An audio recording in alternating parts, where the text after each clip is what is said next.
Je vois que la quasi-totalité des participants sont connectés. Donc, nous allons pouvoir commencer. Bonjour à toutes et à tous. Merci beaucoup d'être avec nous aujourd'hui pour participer au 7e live InnoGaz. Donc, InnoGaz, c'est le rendez-vous en ligne de l'innovation dans la filière gaz.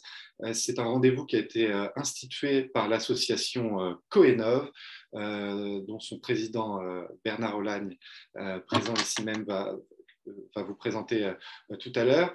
InnoGaz, le concept initial a été de réfléchir à une forme d'événement pour vous présenter les innovations qu'il y a dans cette filière, parce que la filière gaz est très riche d'innovations et poursuit cette stratégie depuis de longues dates. Et on voulait, de façon régulière, vous mettre en avant plutôt un certain nombre d'innovations faites par la filière. Et aujourd'hui, nous sommes particulièrement ravis d'accueillir Marc Trella, qui est directeur du marketing produit chez Bosch, qui va nous présenter justement une innovation dans la filière gaz aujourd'hui.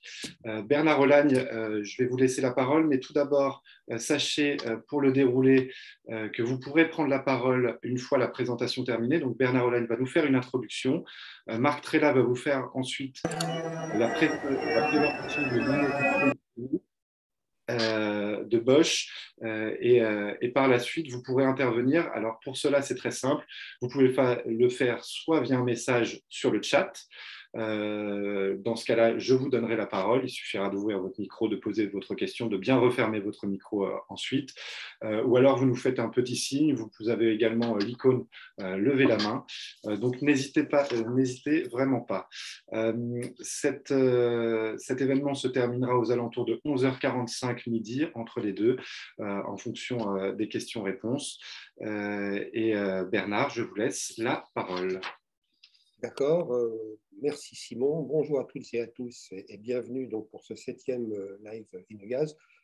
Quelques mots effectivement rapides de présentation, de rappel, je dirais, de l'association Coenov. C'est une association qui a été créée en septembre 2014, c'est-à-dire au moment des débats sur ce qui deviendra en 2015 la loi de transition énergétique pour la croissance verte. Une association créée à l'initiative d'industriels, équipementiers, fabricants de matériel performant, tels que les chaudières THPE, tels que les pompes à chaleur ou les panneaux solaires, etc. Donc, la majorité, l'ensemble des majors du domaine sur le plan européen, des énergéticiens tels que GRDF, France Gaz Liquide, et très rapidement, ainsi que Caligaz, et très rapidement rejoint par les organisations professionnelles des installateurs dans le bâtiment, que ce soit la FFB, la CAPEB ou le syndicat national du service après-vente. Donc, tous ces membres fondateurs réunis autour d'une double conviction. D'une part, que l'atteinte des objectifs ambitieux de la transition énergétique ne pouvait être atteinte que par une approche véritablement fondée sur la complémentarité des énergies, sur un mix pluriel et diversifié, et non pas sur la recherche d'une énergie miracle qui répond à tous les enjeux et que l'on retrouve actuellement par rapport à la recherche de cette électrification déraisonnable et massive qui pose un certain nombre de questions, et que dans cette complémentarité, le gaz, de plus en plus renouvelable, jusqu'à devenir 100% renouvelable en 2050, a toute sa place à jouer.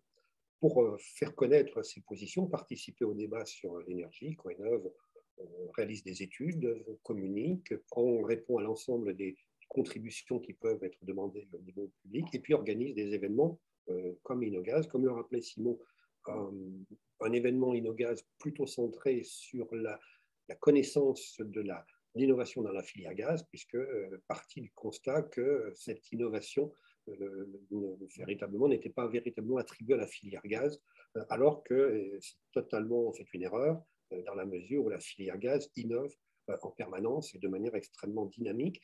Ce qui est intéressant, c'est surtout sur l'ensemble des maillons de la chaîne de la filière gaz dès le début, puisqu'en fait, la première innovation, elle concerne la nature même du gaz, c'est-à-dire qu'on va passer résolument du gaz naturel au gaz renouvelable, qu'il s'agisse de biométhane issu de différentes technologies telles que la méthanisation, telles que la pyrogazéification, telles que la méthanation, toutes ces technologies auxquelles nous avons déjà consacré quelques InnoGaz, ou bien l'hydrogène, également qui fait partie des perspectives. Donc ça, c'est au niveau de la nature même du gaz. Des innovations également en matière de transport et de distribution, justement pour accueillir et intégrer facilement ces différents gaz renouvelables par rapport aux infrastructures gazières extrêmement fortes et existantes. Et puis également au niveau des utilisations mêmes. Il y a quelque temps, nous avions abordé le sujet de la chaudière à hydrogène. Et aujourd'hui, c'est donc la PAC hybride qui va nous intéresser. Alors certains pourront dire où se situe l'innovation. Il y a les plus anciens connaissent la PAC en relève de chaudière. On ne va pas discuter là-dessus. Aujourd'hui, on ne va pas tellement parler finalement de compétitivité, de confort ou de choses comme ça. On va surtout s'intéresser à une autre dimension qui est, elle, véritablement innovante, qui est la contribution de cette PAC hybride au système électrique, au fonctionnement du système électrique, et notamment répondre à ces nécessités de flexibilité donc rendue particulièrement nécessaire et indispensable du fait de cette électrification voulue actuellement et la nécessité d'avoir en permanence une adéquation offre-demande qui n'est pas le plus simple à réaliser, puisque, comme vous le savez tous, si l'électricité a beaucoup de qualité, elle a quand même un défaut majeur, c'est qu'elle ne se stocke pas ou très difficilement. Donc, il faut en permanence avoir des possibilités ou des produits pour arriver à faire cette adéquation. Et d'ailleurs, puisqu'on parle de l'électrification, on peut effectivement, encore une fois, interroger la pertinence de cette pensée unique, à la limite, quand on voit qu'aujourd'hui, dans les jours qui viennent de s'écouler du fait de l'augmentation des températures, il y a un certain nombre de centrales nucléaires qui doivent ralentir leur production. Il y a les problèmes d'entretien, de corrosion, etc. Il y a quelques mois, c'était du fait de la baisse des températures que RTE appelait à être vigilant. Donc on voit que plus que jamais, l'électricité, le système électrique ne peut résoudre tout seul toutes les questions, et d'où ce besoin de flexibilité et de recourir à d'autres produits tels que la PAC hybride. Et d'ailleurs, RTE, qui fait foi en la matière, ne s'y est pas trompé, puisque dans ces nouveaux scénarios, ces futurs 2050 qu'il vient de publier, il référence la PAC hybride comme une solution tout à fait indispensable pour la flexibilité et évalue même son potentiel ou ses perspectives à environ 2,5 millions d'appareils en 2050. Donc, tous ces points qui légitiment véritablement que nous nous intéressions à ce sujet vu sous l'angle de la contribution à la flexibilité du système énergétique. Et je vais donc maintenant passer la parole à Marc Trella, que je remercie d'avoir bien voulu se prêter à l'exercice pour qu'il nous apporte la vision et les travaux concrets de Bosch en la matière. Merci Marc, c'est à vous. Merci Monsieur le Président. Bonjour à toutes et à tous. Je suis ravi d'être avec vous. Je vais partager mon écran. Si vous pouvez me confirmer que vous le voyez bien. C'est bon, on le voit bien, Marc. Merci beaucoup. Donc l'hybride dans le logement, en effet, un choix, comme c'est sous-titré, sans regret pour la flexibilité.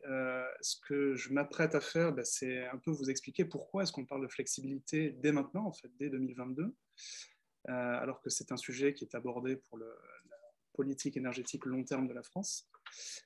Et l'idée, c'est aussi de vous expliquer ce que sont les dernières avancées en la matière concernant les hybrides. Donc très rapidement, le groupe Bosch, dont je fais partie, est un grand groupe avec un centre de gravité européen très important qui fait à peu près 80 milliards d'euros de chiffre d'affaires au niveau monde, un peu plus de 400 000 collaborateurs, une empreinte de site industriel très large, et l'activité dans laquelle j'évolue, et notre activité qui vise à commercialiser des produits d'appareils, des appareils de chauffage, se situe, c'est la partie dite thermotechnologie, qui représente 3,2 milliards d'euros de chiffre d'affaires et 14 000 collaborateurs. À noter que le groupe Bosch n'est pas un groupe coté en bourse et qui réinvestit énormément de ses bénéfices dans l'activité de recherche et développement, ce qui permet de donner lieu à des innovations telles que celles que je vais vous présenter aujourd'hui. L'hybride chez nous a une histoire d'une dizaine d'années. Donc le premier produit hybride que nous avons commercialisé pour le chauffage est celui que vous avez à l'écran. Donc il était commercialisé à l'époque sous la marque ELM Leblanc, qui est l'une de nos deux marques, avec la marque Bosch que nous commercialisons en France. C'est en fait un produit qui avait la particularité d'être relativement compact. Donc, c'est un appareil mural qui faisait 600 mm de large, dans lequel se retrouvait à la fois une chaudière condensation à gaz et une pompe à chaleur monobloc, et une régulation pilotée chacun de ces générateurs en fonction des caractéristiques du produit et des performances extérieures. Pourquoi est-ce qu'on est arrivé sur ce concept-là, notamment pour le neuf? C'était en faisant l'analyse qu'une petite puissance pouvait suffire dans la construction neuve en termes de puissance de pompe à chaleur, qui permettait du coup d'éviter d'avoir une unité extérieure, qui en faisait une combinaison moins chère qu'un chauffe-eau thermodynamique et une chaudière condensation, qui était la solution la plus classique pour le type de logement visé, et qui introduisait déjà l'option de préchauffage de l'eau chaude sanitaire. Donc, la pompe à chaleur avait déjà la possibilité de chauffer l'eau chaude sanitaire. Comment est-ce que fonctionne cette techno? Relativement simplement, et en fait la logique de pilotage a depuis été conservée dans les grandes lignes. En fait, une pompe à chaleur aérothermique, elle fonctionne d'autant mieux, elle a un COP, un rendement d'autant plus intéressant qu'il fait doux à l'extérieur et que les températures d'eau qu'elle doit fournir à l'installation de chauffage sont réduites. Donc l'idée, c'est qu'en fait, sur la partie droite du graphique, vous voyez que en fait, si la température est réduite, on a tout intérêt à privilégier le fonctionnement de la pompe à chaleur. Et quand les conditions sont plus sévères, c'est la partie tout à gauche, on a tout intérêt à faire fonctionner la chaudière gaz à condensation. Et en fait, la régulation est capable de piloter, en fonction du rendement estimé des deux générateurs, le point de bivalence optimale.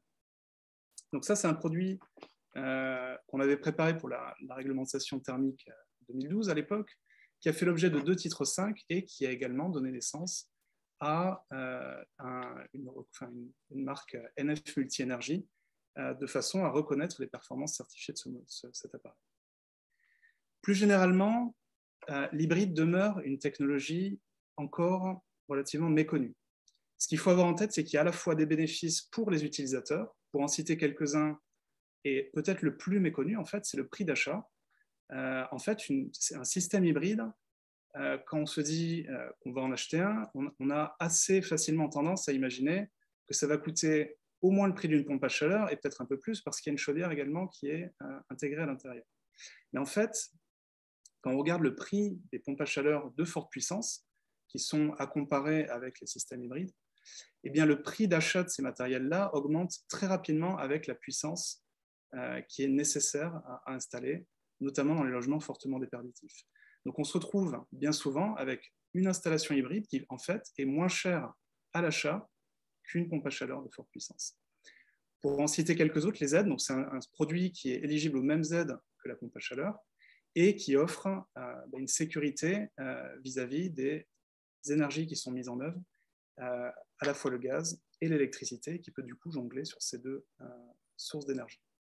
Mais c'est aussi un produit qui a la particularité d'amener des bénéfices macroscopiques à l'échelle du réseau et à l'échelle nationale pour la sécurisation énergétique, pour la rénovation par étapes. Ça, c'est aussi un bénéfice qui est relativement peu connu, parce qu'en fait, une pompe à chaleur de forte puissance, quand on la dimensionne, on doit la dimensionner en fonction des besoins du logement, et relativement précisément.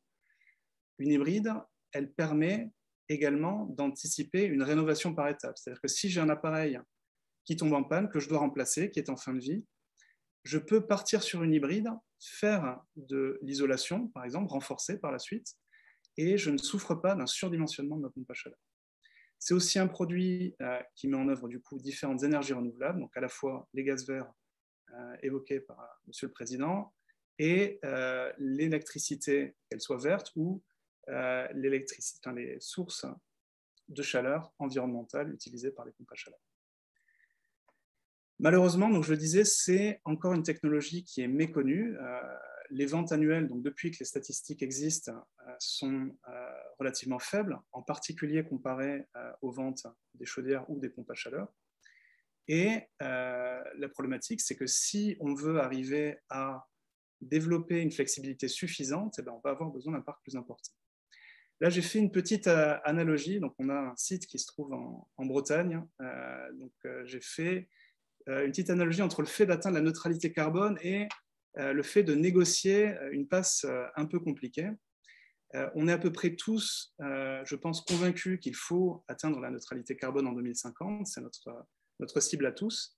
Mais le problème, c'est qu'on a un certain nombre d'incertitudes auxquelles on va devoir faire face dans les années à venir.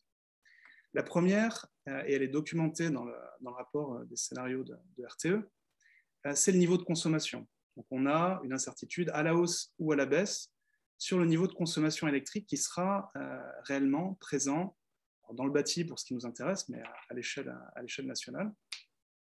Et on voit que cette électrification et ce niveau de consommation, il est porté par une électrification rapide de la mobilité notamment, et également du logement. On a également une incertitude autour du déploiement des ENR. On sait qu'on est relativement en retard par rapport à nos voisins immédiats au niveau des ENR, et RTE estime l'incertitude à terme sur la disponibilité d'électricité autour de 70 TWh en lien avec ce déploiement des ENR. Et troisième facteur d'incertitude, c'est la production du parc nucléaire, qui est, on le sait partiellement en maintenance, de façon significative, et on sait que le nouveau nucléaire qui pourrait être engagé en construction n'aura de réalité tangible d'un point de vue production électrique que sur un horizon relativement lointain, 2035-2040. Et du coup, il va falloir composer pendant les années à venir avec une incertitude totale importante, notamment ramenée à la consommation et à la production d'électricité prévue. Et on a besoin de dispositifs tels que les hybrides, qui sont un peu ces canaux tout temps de la SNSM qui permettent en fait de pallier à des situations compliquées. Donc on n'est pas obligé d'équiper entièrement le parc, mais disposer d'une certaine quantité de ces équipements-là permettra de soulager le réseau en cas de coup dur. Le cas de coup dur le plus connu, en fait, c'est la notion de pointe hivernale de consommation, qui est causée par les grands froids, mais qui peut être accentuée éventuellement avec des retards sur la rénovation énergétique des bâtiments ou avec tout autre aléa. On en a connu ces dernières années, on est susceptible d'en connaître encore de nombreux. Et en fait, ça, c'est la partie qui est connue, je dirais, des technos hybrides, qui est la possibilité, en fait, d'arrêter d'utiliser la pompe à chaleur dans les périodes de froid les plus intenses, qui est un fonctionnement, en fait, déjà naturel du système, piloté par sa régulation, et qui permet, en fait, de lisser et de couper une partie de ces pics de consommation, de façon à passer plus sereinement l'hiver. Un élément et un levier qui n'a pas encore été actionné, c'est en fait la création de ce parc d'hybrides. On l'a vu, les quantités vendues annuellement sont faibles, et il est intéressant de se repencher aussi sur le cas d'usage de l'hybride, qui est de plus en plus maintenant considéré comme pertinent pour les logements qui sont très déperditifs, ou dire la partie la plus déperditive des logements. Pour ceux qui sont par exemple équipés de boucles à eau chaude en zone de gaz, on estime qu'on a à peu près 4 millions de maisons individuelles qui sont concernées, sur la base des classes D, AG de l'ancien DPE. Si on se limite aux maisons les plus grandes en termes de surface, au-delà de 100 mètres carrés, on est à peu près à 2 millions. Et ces logements-là, pour lesquels on a des besoins à la température de référence qui sont importants et qui sont souvent bien au-delà de ce que sont capables de fournir les pompes à chaleur pour les logements les plus déperditifs, sont tout à fait éligibles en fait, à l'utilisation de pompes à chaleur hybrides. La problématique, et là j'ai fait quelques extrapolations, je ne suis pas du tout en train de faire de la prévision, parce qu'on voit sur ces dernières années qu'on a un taux de croissance composé de l'ordre de 10%, mais avec la magie de l'exponentielle, on peut faire plein de choses. Si on voulait vraiment déployer ce parc de 3 millions de pompes à chaleur hybrides, ou de cet ordre de grandeur-là, il faut imaginer appliquer un taux de croissance bien plus élevé et très soutenu dans le temps.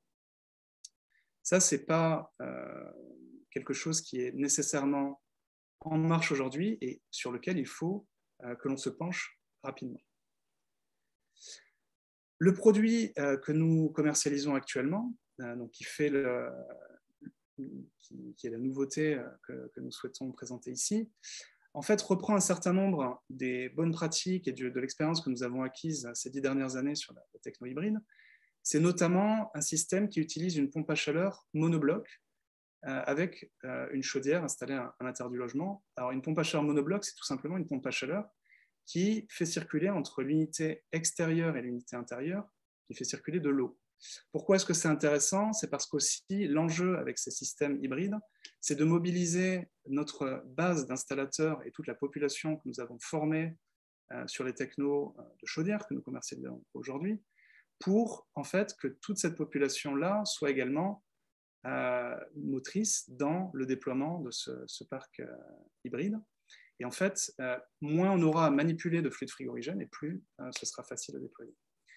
On a considéré également qu'il était important de conserver la production d'eau chaude sanitaire qui puisse être générée par les deux générateurs de chaleur. Et on a différentes configurations en termes de puissance de pompe à chaleur, de puissance de chaudière et de version d'eau chaude sanitaire avec la capacité du ballon. Nativement, le produit est capable de réguler autour de deux grands critères que sont le coût de l'énergie et les émissions de CO2, en utilisant une interface de régulation commune et une seule sonde d'ambiance.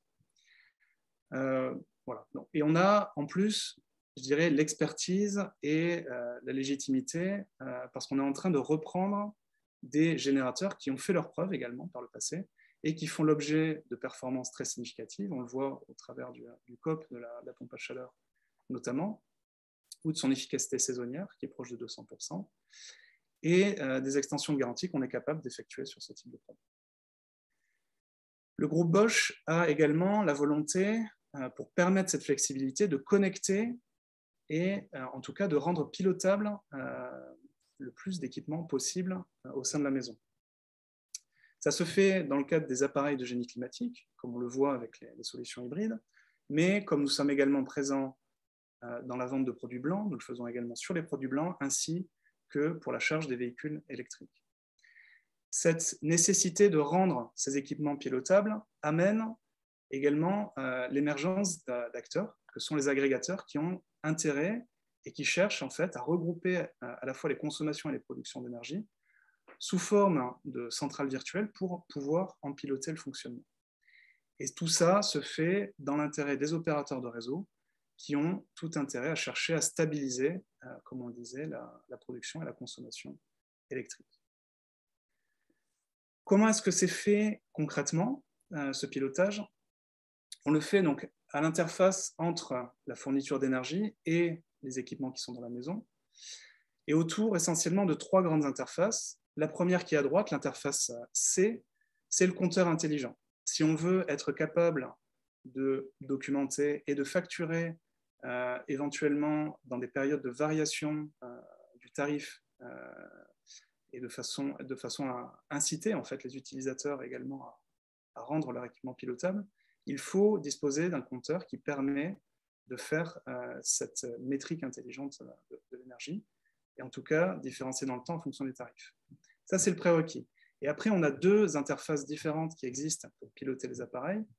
L'interface A, qui est une API d'appareil. Donc, une API, c'est quoi? C'est une interface connectée, donc qui est exposée sur Internet, et qui permet en fait de piloter, ou en tout cas de dialoguer avec un appareil, en exposant un certain nombre de données qui sont disponibles en lecture et éventuellement en écriture, et qui permettent de faire varier le fonctionnement de l'appareil en fonction de scénarios d'usage qui sont à définir avec les opérateurs du réseau.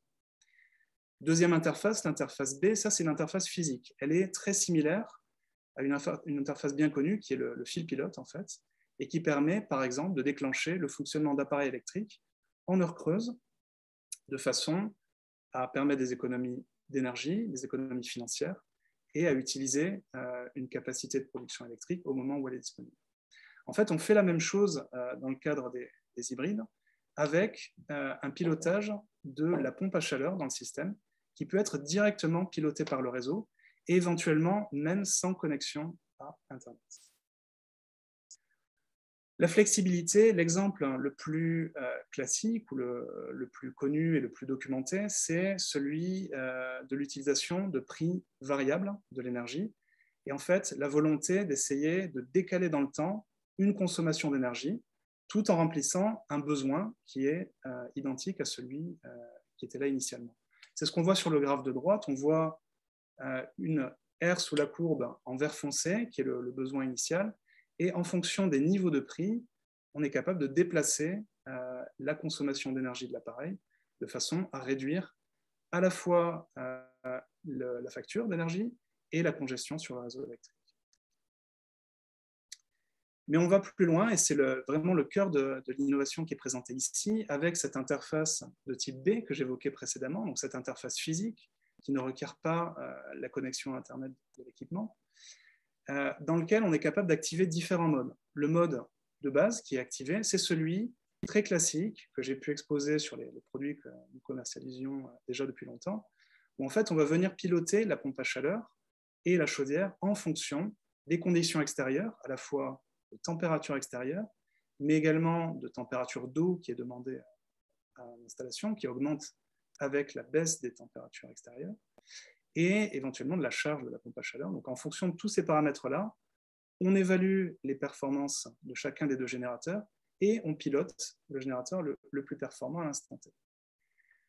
On a également, donc avec cette interface, la possibilité de forcer l'effacement de la pompe à chaleur. C'est-à-dire qu'on ne va pas attendre que la température, par exemple, baisse suffisamment, on ne va pas attendre que la température d'eau soit trop élevée pour la pompe à chaleur, on ne va pas attendre que sa puissance soit trop faible pour appeler la chaudière, on va lui demander de s'effacer immédiatement. Donc ça, c'est un levier particulièrement intéressant quand on a des risques sur le réseau d'atteindre la capacité maximale de production. Et du coup, on peut demander l'effacement du parc de ces équipements. Cette capacité d'effacement, elle a également été évaluée, pour le coup dans le rapport RTE, et elle est estimée à 1,4 gigawatts électriques par million de pompes à chaleur installées dans ces systèmes immeubles. Mais ce qui est également très innovant dans ce produit que nous commercialisons, c'est qu'il est aussi capable de forcer le fonctionnement de la pompe à chaleur. Et ça, c'est vraiment la possibilité à la fois de s'effacer et de forcer le fonctionnement de la pompe à chaleur. C'est, je dirais, une capacité que seuls les hybrides sont capables d'apporter et qui est très important, comme on le voit du point de vue du levier qui est actionnable. Donc ça représente, pour le coup, en termes d'énergie, 4,4 gigawattheures électriques par million de pompes à chaleur installées. Et si on le regarde en puissance, 2,2 gigawatts électriques par million de pompes à chaleur installées.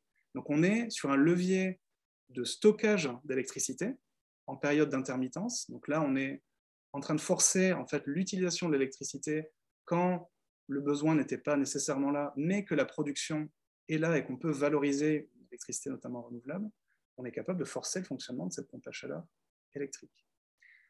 Pourquoi est-ce qu'on veut le faire? En fait, quand on aura, et on commence à le voir, quand on aura davantage de production d'électricité solaire et éolienne, en fait, on s'attend, et ça c'est également très bien documenté, on s'attend à avoir une modification de la forme de la demande, notamment de la demande en journée, avec des pics de production qui ne se feront plus au même moment que ce qui se fait aujourd'hui, et une accentuation de l'amplitude journalière. Donc, un besoin, encore une fois, on l'a dit, de stockage d'électricité qui ici est réalisé sous forme en fait, de services rendus aux particuliers et de stockage dans l'habitat. Et comment on le fait concrètement dans nos équipements? On vient en fait charger le ballon d'eau chaude sanitaire à un point de consigne supérieur à celui qui était initialement prévu.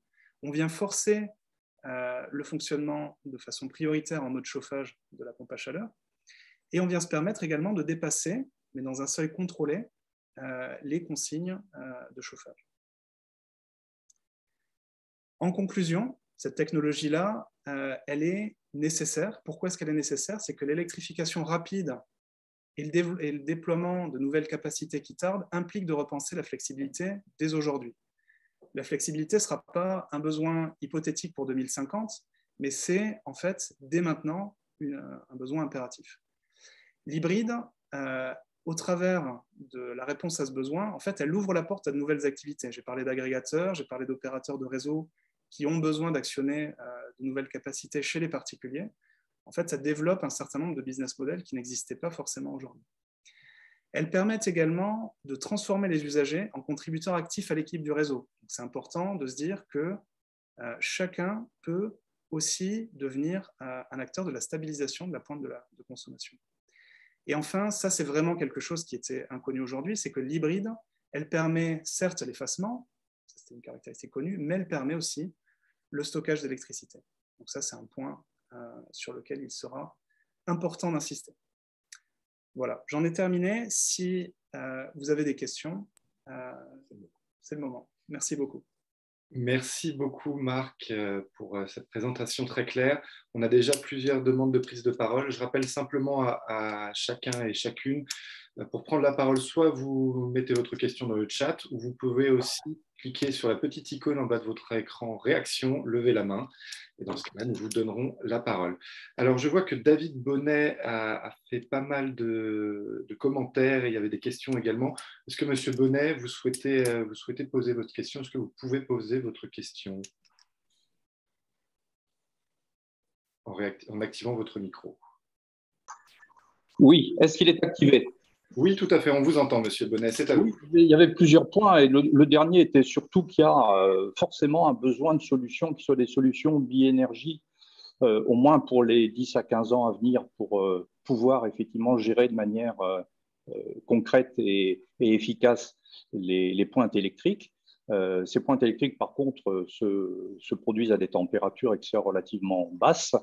On a, je dirais, quelque chose qui s'appelle le réchauffement climatique, qui fait que les jours à basse température sont de plus en plus faibles. Et donc, le besoin d'appoint est pour effectivement quelques jours dans l'année. Partant de là, il me semble un peu dommage d'avoir ce dimensionnement 40 à 60% des déperditions seulement couvertes par la pompe à chaleur, surtout quand on connaît les performances actuelles des pompes à chaleur. Alors, je vais peut-être prendre la question.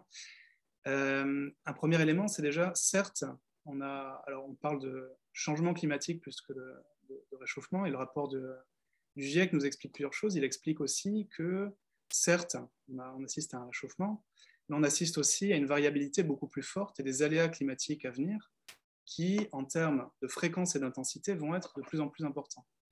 Donc, certes, le besoin d'effacement et d'écrêtement en fait, de la consommation électrique, il sera peut-être très limité en termes d'occurrence, mais il peut donner lieu quand même à des situations où, sans cet écrêtement, on peut avoir des conséquences dramatiques pour le réseau électrique.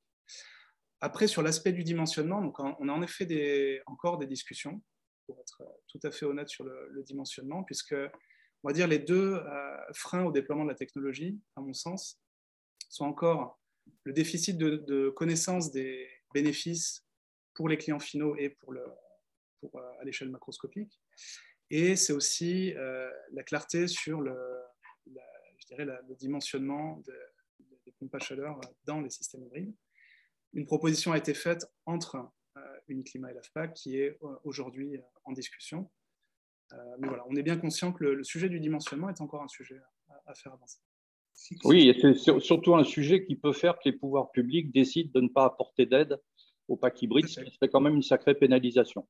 C'est pour ça qu'il faut en effet agir de façon concertée sur ce sujet. Surtout qu'il faut bien travailler en termes, Monsieur Bonnet, bonjour, on se connaît depuis un certain temps. Oui, bien sûr. Pour compléter effectivement la réponse, surtout que bien voir qu'avec ce dimensionnement actuellement, on est quand même sur une couverture, c'est le débat actuel, couverture des besoins de chauffage de plus de 80%.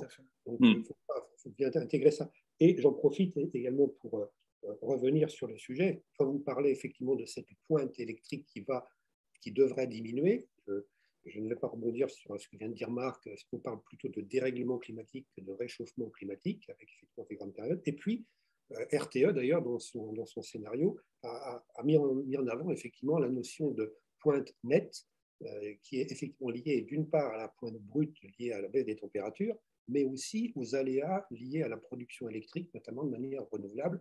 Et donc, à partir du moment où on va développer l'éolien, le solaire, etc., on risque de se retrouver certains jours avec pas forcément une grosse baisse de température, mais surtout une faible disponibilité des moyens de production.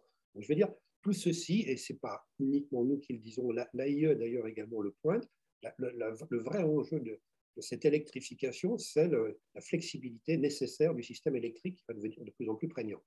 Peut-être, si je peux rajouter je pense que ceux qui sont les plus concernés par ces problèmes de pointe électrique, c'est plutôt Enedis d'ailleurs qu'RTE, parce qu'on a plutôt affaire, je dirais, à des problématiques locales. D'ailleurs, il y a quelques jours, un certain nombre de personnes ont reçu des SMS pour leur disant qu'il serait bien qu'ils fassent attention, baisser leur puissance ou couper leur électroménager. Et c'était effectivement dans des lieux où, au niveau Enedis, on a des difficultés, je dirais, à apporter la puissance. Et puis, à mon avis, la plus grosse perturbation sur les pointes électriques, ça sera plutôt lié à la mobilité qu'au chauffage.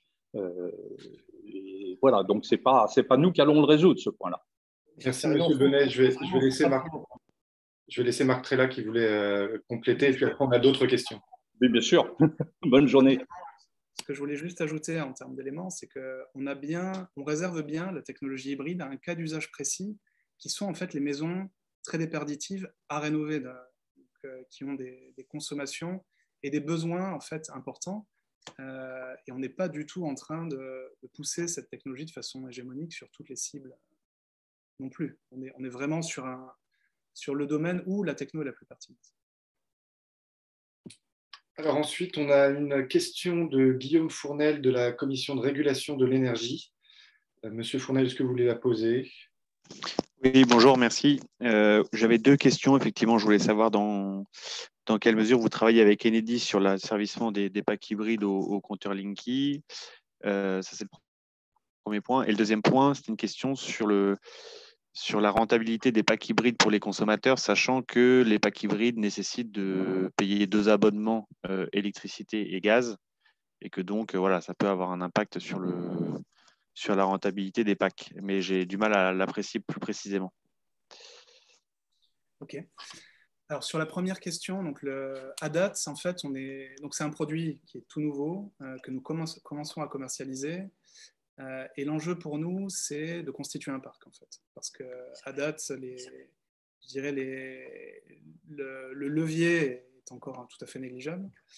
Et le degré de collaboration avec Enedis, aujourd'hui, il est quasi inexistant. Et on doit encore accentuer nos collaborations dans cet axe-là. Donc, c'est évident. Mais on souffre aujourd'hui de la montée en puissance des hybrides qui tardent encore un peu trop. Et pour répondre du coup à la question sur je dirais le retour sur investissement en fait de l'hybride, il est certes très bon par rapport à des systèmes classiques utilisant des technos de combustion. On l'estime sur un dimensionnement qui est recommandé, en tout cas ceux sur lesquels on s'est basé, on est de l'ordre de 7 à 10 ans pour un retour sur investissement. Vis-à-vis d'une pompe à chaleur, là se pose la question, en fait. Donc, déjà, le critère numéro 1, c'est d'essayer d'avoir un produit qui n'est pas plus cher qu'une pompe à chaleur qui aurait été dimensionnée pour le besoin équivalent. Et la question après, c'est ce que vaut cette flexibilité, c'est-à-dire quel est ce bénéfice macroscopique qui est attendu pour la production d'électricité, pour sa distribution, pour le pays. Est-ce que ça a une valeur ou pas? Et si ça a une valeur, comment est-ce qu'on peut inciter également les particuliers à s'équiper? Parce qu'en fait, la question, c'est le partage aussi de la valeur qui est dégagée par cette technologie. Mais à date, en effet, on a un bon retour sur investissement, mais qui n'est pas plus... c'est pas une techno qui est plus aidée, en effet, que les pompes à chaleur. Pour compléter très concrètement, merci Marc, pour compléter très concrètement, puisque régulièrement on nous parle de ce double abonnement ELEC plus gaz, nous avons effectivement regardé des chiffres, parce que dès lors qu'on est sur une PAC qui assure l'ensemble des besoins, on est sur une puissance électrique supérieure. Quand on fait la comparaison avec une solution PAC électrique avec uniquement l'abonnement électrique et le double abonnement, etc., on arrive à un delta aujourd'hui sur l'année d'environ 30 €, donc très faible. Et la deuxième objection, j'en profite, Monsieur Fournel, effectivement, vise effectivement la maintenance, le contrat de maintenance, qui consiste à dire oui, mais du coup, vous allez avoir 2 appareils à entretenir, donc double maintenance. Là aussi, les acteurs de la filière travaillent effectivement sur un contrat de maintenance véritablement spécifique à l'hybride, qui conduit à une augmentation là aussi très minime de l'ordre de 20 à 30 € par an sur la maintenance par rapport à une PAC dont la maintenance est de plus en plus reconnue comme étant indispensable à son bon fonctionnement dans la durée. Merci bien. Christian Cardonnel. Merci à vous. Merci pour cet échange aujourd'hui. Je voulais quand même préciser sur le secteur effectivement qui est pris en compte, donc les maisons individuelles existantes de forte déperdition, les systèmes de chauffage qui sont mis en place travaillent généralement à moyenne ou haute température. Et on n'est pas rare d'avoir effectivement des températures au départ chauffage de 60-70 degrés. Et la mise en place en fait d'une solution hybride va permettre avec le gaz d'obtenir une température de départ bien adaptée effectivement aux besoins et donc assurer le confort dans des très bonnes conditions de rendement. Les générateurs à condensation vont avoir des rendements de l'ordre de 100-105% sur ça. Et puis, bien sûr, on va basculer sur des solutions pompes à chaleur qui sont généralement avec des températures de dimensionnement, effectivement, ou des températures de fonctionnement qui sont un peu plus faibles. Et donc, on a un véritable équilibre à trouver sur ça. Je suis en train de finaliser pour le CINASAV une étude sur les installations existantes et sur l'embouage de ces installations existantes. On a fait pas mal d'analyses sur ça et on s'aperçoit qu'il est aussi très, très intéressant d'avoir des solutions hybrides comme ça qui nous permettent de rester à travailler à haute température. Bien sûr, après, si on fait de l'isolation, renforcer la ventilation, on nous permettra effectivement de gagner en température et donc en performance, c'est des points très importants. Mais en fait, il faudrait aussi que les solutions hybrides soient bien intégrées dans les futurs DPE et surtout effectivement sur l'audit énergétique des passoires énergétiques, car c'est vraiment des solutions intéressantes. Voilà ce que je voulais vous dire en complément. Merci beaucoup. Merci, Christophe.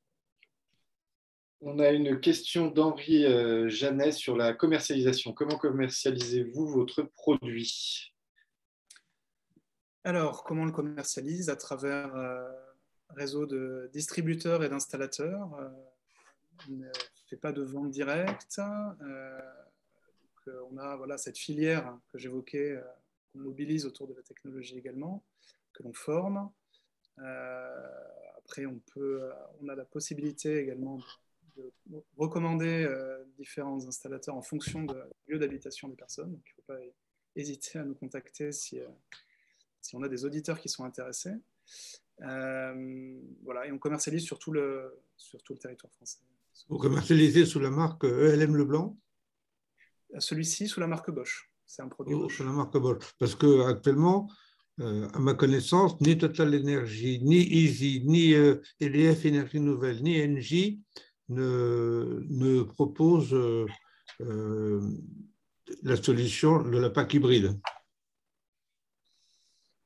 Alors c'est une bonne question, une bonne remarque. Ce produit-là, on vient de démarrer la commercialisation. Donc, je vous engage à nous contacter en tout cas si d'aventure vous ne trouviez pas de point d'ancrage, mais c'est en effet un produit qui, je dirais, va être beaucoup plus mis en avant sur le deuxième semestre.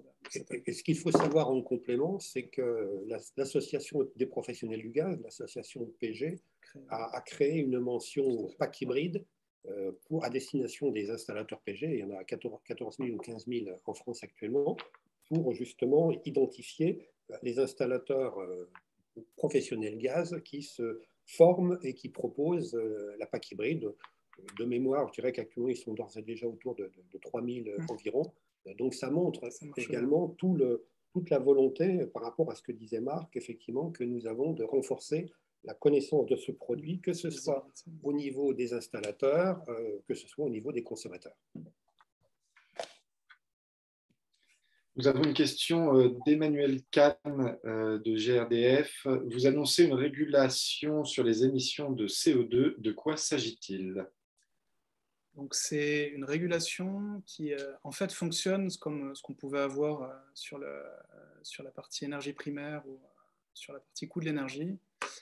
Le but du jeu, c'est de libeller, en fait, d'attacher à chaque énergie un coût, que ce soit un coût en CO2, un coût en énergie primaire ou un coût de consommation, un coût financier. Et en fait, ça devient des facteurs dans la régulation qui sont utilisés avec l'estimation des rendements des générateurs que j'évoquais précédemment. Voilà. C'est bien sûr des facteurs que l'on peut modifier dans la régulation de la. Très bien. N'hésitez pas si vous avez d'autres questions. J'en ai une, moi, concernant les soutiens publics. Est-ce qu'il y a des soutiens publics pour l'installation des packs hybrides et que sont ces soutiens? Et puis, dans la même logique, sur l'impact de la RE 2020 pour le déploiement de ce dispositif, si vous pouviez nous en parler un petit peu. Alors, sur le soutien public, comme je l'évoquais, donc les packs hybrides ont les mêmes niveaux d'aide que les pompes à chaleur. Donc elles n'ont pas cette reconnaissance additionnelle de leur fonction pour la gestion, l'aide au réseau, à date en tout cas. Deuxième partie de la question, c'était... Et que je peux compléter en disant que dans le plan de résilience qui a été présenté par le futur ancien gouvernement, et notamment le bonus de 1 000 €, etc., attribué au PAC, il s'applique également aux packs hybrides. Donc elles sont vraiment dans le même dispositif d'aide que les packs électriques. Et ça y est, c'est la RE 2020, ouais, pardon, excusez-moi. Donc la deuxième partie de la question, c'était quid de la pertinence de ce système-là pour la RE 2020. Le produit que j'ai présenté, il n'est pas ciblé pour le neuf. Pourquoi? Parce qu'on est sur des puissances. En fait, quand on regarde le coût complet de la solution, et étant donné les besoins, le niveau de besoins qui sont dans le neuf, en maison individuelle notamment, en fait, la pertinence du surcoût, de l'ajout du générateur hybride, puisqu'on est déjà sur une pompe à chaleur qui est 2 petites puissances, et rend la techno relativement peu pertinente dans la RE 2020. Par contre, les technologies hybrides dans le neuf, elles sont très pertinentes en préparation de ce qui se passera en 2025 pour le logement collectif, dans lequel, là, il faut penser de nouvelles solutions qui, pour certaines, existent aujourd'hui, pour d'autres sont en cours de développement chez nous, et devront donc répondre à des contraintes d'implantation, à des mises en œuvre très différentes, à des modes opératoires différents, pour permettre de passer les critères imposés par la RE 2020 en logement collectif. Donc oui, simplement, excusez-moi, Marc, si je peux me permettre de compléter, puisque là, Marc a répondu, je dirais, en tant que Bosch par rapport au produit Bosch. Je reviens sur la RE 2020 en maison individuelle. Donc actuellement, ce qu'il faut savoir, c'est que, d'après toutes les études qui sont faites, c'est la PAC hybride qui permet, la PAC hybride respecte les exigences, les seuils en RE 2020 en maison individuelle, dès lors qu'effectivement on se retrouve sur des modèles dans lesquels l'eau chaude est assurée par la pompe à chaleur. Mais donc la PAC hybride, contrairement à certaines idées reçues et régulièrement colportées, le gaz n'est pas sorti de la RE 2020 dès lors qu'on a effectivement cette solution de PAC hybride en maison individuelle. Il y a encore de la place pour ce type de produit. Merci. J'ai une autre question qu'on m'a adressée par chat. Est-ce que vous pouvez préciser pourquoi le produit est bien adapté à la rénovation par étapes et s'il est bien adapté? Donc, ce que j'évoquais en fait, c'est lié au dimensionnement en fait, des équipements. C'est lié à 2 facteurs en particulier. Le premier, c'est que, en fait, comme je le disais, les pompes à chaleur, contrairement aux chaudières, ont un coût d'achat qui évolue très rapidement, enfin un coût qui augmente très vite avec l'augmentation de la puissance de la pompe à chaleur. Ce que n'ont pas spécialement les chaudières. C'est-à-dire que la chaudière, qu'on soit sur une chaudière, par exemple, de 20, 25, 30, 35 kW, on n'a pas des facteurs d'échelle de prix qui sont si grands. Donc, il y a ce premier facteur-là qui joue. Le deuxième, c'est de se dire, en fait, c'est adapté à la rénovation par étapes parce qu'on se positionne dans un scénario d'usage où on se dit, si j'ai un appareil qui arrive en fin de vie, je dois faire un choix dans une maison déperditive. Qu'est-ce que je fais? Est-ce que je démarre des travaux de réduction de mon besoin, d'amélioration de mon isolation? Est-ce que je suis capable de les entreprendre au moment où mon appareil tombe en panne? Pas vraiment, puisque c'est en général des décisions qui sont prises plutôt dans l'urgence. Et pour éviter de s'enfermer dans éventuellement de nouveau une solution à l'identique de ce qui existait précédemment, l'idée c'est de pouvoir ouvrir cette porte vers davantage de couverture en pompe à chaleur, qui ne fera de toute façon qu'augmenter avec la réduction des besoins lorsque les travaux pourront être entrepris dans la maison. Donc c'est un des seuls générateurs en fait, qui permet de rester bien dimensionné et de minimiser l'investissement initial, que ce soit avant ou après une rénovation. On a une précision de David Bonnet qui nous demande s'il faudra peut-être un jour faire des chaudières de 8, 10 ou 12 kilowatts. Ça existe déjà. C'est la modulation. C'est ce que j'allais dire, ça existe déjà. Alors, après, ça dépend un peu de la conception du système et de ce qui est prévu de faire. Les chaudières sont souvent aussi dimensionnées en fonction du besoin sanitaire qui est prévu, mais elles ont en effet déjà la capacité de moduler à des puissances très, très basses. Des systèmes des chaudières qui auraient une puissance nominale de l'ordre d'une dizaine de kilowatts existent déjà. On commercialise ce type d'équipement.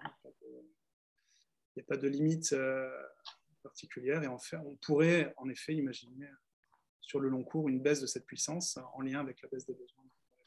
Mais, encore une fois, ce qui est important là-dedans, c'est la capacité de modulation qui permet d'ajuster véritablement le besoin. Et ce n'est pas parce qu'on parle d'une chaudière de 12 kg qu'elle tire 12 kg en permanence.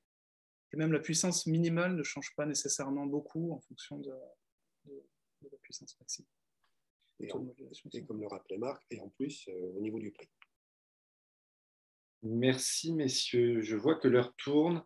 S'il y a une dernière question, n'hésitez pas à me faire signe ou à la poser tout de suite sur le chat. Et s'il n'y en a pas, je n'en vois pas de nouvelles. Je vais redonner la parole à Bernard Olagne pour un petit mot de conclusion. Oui, merci Simon. Alors, petit mot de conclusion. D'abord, merci à vous pour l'ensemble de vos questions, de la pertinence de vos questions qui a permis d'enrichir le débat. Merci naturellement à Marc sur la qualité de sa présentation et de son exposé. Alors, je dirais qu'en termes de conclusion, simplement, ce qui me paraît intéressant pour nous par rapport à la PAC hybride, c'est que ça illustre concrètement le discours de Coinov depuis le début. Depuis la création de Coinov, je le disais, notre posture, c'est la complémentarité des énergies. Et là, typiquement, avec ce produit, de manière très concrète, on est dans la complémentarité électricité, gaz, qui me paraît, pour les années à venir, la véritable réponse, plutôt que de continuer à se bagarrer et à vouloir absolument, comme le font certains actuellement, vouloir gagner, entre guillemets, et exclure au hasard le gaz, par exemple, du panorama énergétique. Donc là, on est typiquement dans une solution qui illustre concrètement, pour le bien de la collectivité, pour le bien du consommateur, l'intérêt stratégique d'une véritable complémentarité entre électricité et gaz que l'on peut retrouver sur d'autres secteurs. Donc ça, c'est un point qui me paraît essentiel à retenir dorénavant. Je rappelle également par rapport à ça que la vision de Coinov par rapport à l'objectif dans le bâtiment, l'objectif d'atteindre la neutralité carbone en 2050, repose sur l'atteinte de 3 chantiers, la conduite et l'atteinte de 3 chantiers qui vont dans ce sens-là. D'une part, ce qu'il ne faut jamais oublier, la première des priorités, c'est la réduction des besoins, donc la diminution des consommations. Alors, en l'occurrence, je vais parler de ce que je connais, la diminution des consommations de gaz, mais ça s'applique à toutes les énergies. J'en profite pour passer le message. Ce n'est pas parce qu'aujourd'hui, on propose une énergie décarbonée qu'il faut faire n'importe quoi en matière d'efficacité énergétique. Donc, l'efficacité énergétique, la réduction des consommations est essentielle. Si je l'illustre au niveau du gaz, notre objectif pour 2050, dans le secteur du bâtiment, c'est d'arriver à 100 TWh de consommation, à comparer 243 actuels, ce qui veut dire une baisse de 60%, de plus de 60% de ces consommations. Donc ça, premier point essentiel, l'efficacité énergétique. Deuxième point, ce qui nous concerne, effectivement, c'est le verdissement du gaz, c'est-à-dire que par rapport à cet objectif de 100 TWh, ce sera 100 TWh, 100% gaz renouvelable, que ce soit via, encore une fois, la méthanisation, l'hydrogène, etc., toutes les différentes technologies dont j'ai parlé tout à l'heure. Et donc, à comparer, encore une fois, j'en profite, puisque l'autre objection que l'on nous sert systématiquement, c'est la pénurie de la ressource, de la matière. Je rappelle qu'un certain nombre d'acteurs sérieux, que ce soit au sein de la filière gaz, que ce soit au sein d'autres filières, estiment le potentiel de gaz renouvelable à l'horizon 2050 à 420 TWh. 100 TWh, 420 TWh, il y a de la place pour la mobilité et pour l'industrie, donc on peut y aller. Et le troisième chantier, c'est l'illustration de ce que l'on vient de présenter aujourd'hui, c'est le développement de la PAC hybride comme étant véritablement un outil essentiel de complémentarité entre les énergies et de gestion, de contribution à la résilience et au fonctionnement du système électrique, qui est quand même un vrai enjeu pour les années futures, pointé lui-même par RTE, qui lui-même reconnaît qu'il y a un certain nombre d'incertitudes au-delà de la qualité reconnue de ces perspectives 2050. Il y a quand même un certain nombre d'incertitudes qu'a rappelé Marc sur la disponibilité du parc nucléaire, l'atteinte véritablement des objectifs de rénovation énergétique, notamment des bâtiments. Donc on voit qu'il y a plein d'enjeux qui nécessitent effectivement une approche un peu plus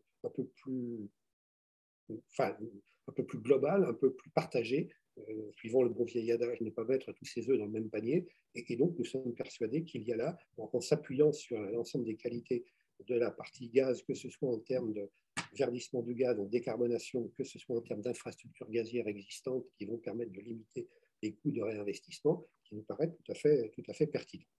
Donc voilà ce que je voulais dire en conclusion, encore une fois. Merci pour votre participation. Vous avez affiché à l'écran les différents contacts existants. Pour ceux qui le souhaiteraient, ils peuvent tout à fait avoir accès à ce live puisqu'il a été totalement enregistré. Donc, entre guillemets, passez-moi l'expression, il suffit de le demander.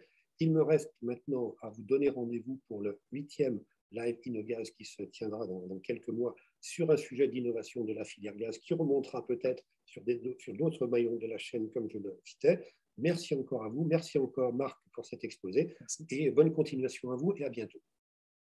Au revoir. Merci.